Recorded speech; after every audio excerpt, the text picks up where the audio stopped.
Palace Amer को देखने आए हैं। आमेर टाउन 1000 वर्ष पुराना है। इस विलेज का नाम आमेर शिव की अर्धांगिनी अमृता देवी, अम्बा माँ और अम्बकेश्वर महादेव के नाम से आमेर रखा।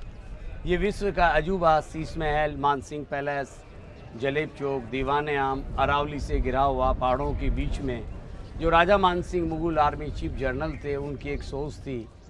इस पैलेस में Hindu art, Mughal art, Persian art और ब्रिटिश आर्ट को मिक्स करके फिर बनाया है। सामने जो वॉल आप देख रहे हैं ये पूरे 12 किलोमीटर में है। ये सारा अरावली है। अरावली गुजरात से स्टार्ट होकर दिल्ली में कंप्लीट होता है और ये पैलेस का पहला भाग है जहाँ राजा की अपनी आर्मी रहती थी, बैरक्स। इस जगह का नाम है जलेब चौक।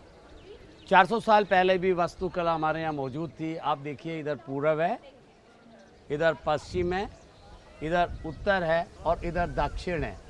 ये देखिए, राजा सूर्यवंशी थे, भगवान रामचंद्र के वंश के। ये सूर्यपोल गेट है, कछाओं की नगरी। ये सूर्यपोल और रानी थी चंद्रवंश की। ये सामने चांदपोल गेट। नीचे जो आप देख रहे हैं, 400 साल पहले भी हिंदुस्तान में पानी का हार्वेस्टिंग का था। ये जो देख रहे हैं, एक पानी का टैंक यहाँ बना हुआ है। सामने ऊपर आप जो देख रहे हैं वो जयगढ़ है।